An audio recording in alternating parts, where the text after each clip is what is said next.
কেমন আছো সবাই? তোমাদের সবাইকে অনেক অনেক শুভেচ্ছা এবং ভালোবাসা। আজ যে রান্নাটা করব সেটা খুবই সাধারণ একটি রান্না, কিন্তু এর গুণ বলে শেষ করা যাবে না।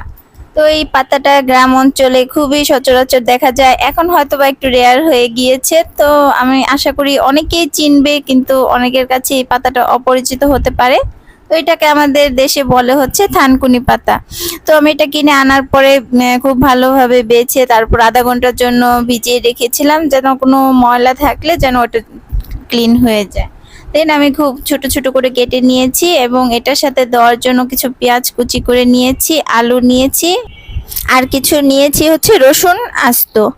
তো এখন আমি কড়াই গরম বসিয়ে দিয়েছি, তেল গরম বসিয়ে দিয়েছি, দিয়ে দিব কিছু ফোড়নের জন্য কালো জিরে, আর যেই রসুনটা নিয়েছিলাম সেটা থেতো করে দিয়েছি। আর রসুন আর কালো জিরে থেকে যে স্ট্রং ফ্লেভারটা আসে, এইটার জন্য হচ্ছে এই পাতাটা একটা স্মেল থাকে, যেন ওটা চলে যায়, এই রসুন আর কালো জিরের স্মেলটা সুন্দর করে ভিতরে ঢুকে যায়, সেজন্য এইটা দেওয়া।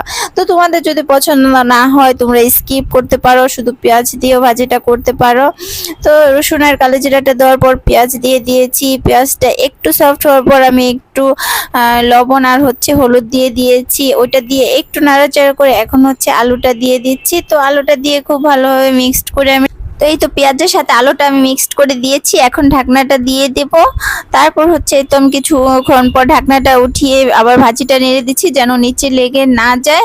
দেন আমি এই পর্যায়ে দিয়ে দেবো কিছু কাঁচামরিচ। তো কাঁচামরিচটা আমি ফেলে দেবো না, কারণ যেহেতু আমার বাচ্চারা খাবে। তো কাঁচামরিচটা দেওয়া হয়ে গেলে এখন আমি সেই শাকটা দিয়ে দেবো, শাকটা দিয়ে আমি নেড়ে চেড়ে মিক্সড করে আবার ঢাকনাটা দিয়ে দেবো। তো তোমরা কে এই পাতাটাকে কে কি বলো, তোমাদের অঞ্চলে কি বলে অবশ্যই আমাকে কমেন্টে জানাবে, এবং কে কিভাবে রান্না করে খেয়েছো সেটাও জানাবে। আর হচ্ছে এখন আমি ঢাকনাটা তুলে নিলাম, ঢাকনাটা তুলে নিয়ে এখন আলুটা আর এই পাতাটা মানে শাকটার সাথে খুব ভালোভাবে মিক্সড করে দিব, যেন দুটোটা একদম মিক্সড হয়ে যায়, একটু ভর্তা টাইপ লাগে, ভাজি টাইপ লাগে, তো খেতে যেন ভালো লাগে সেই রকম করে। এবং লবণটা আমি চেক করে নিয়েছি, লবণটা ঠিক আছে। তো আমার ভিডিওগুলো যদি ভালো লেগে থাকে অবশ্যই একটি লাইক দিবে এবং আমার চ্যানেলটি ফলো করবে এবং ভালো থাকবে, আমাকে সাপোর্ট করবে। আরো নতুন নতুন ভিডিও নিয়ে আসবো, অবশ্যই দোয়া রাখবেন।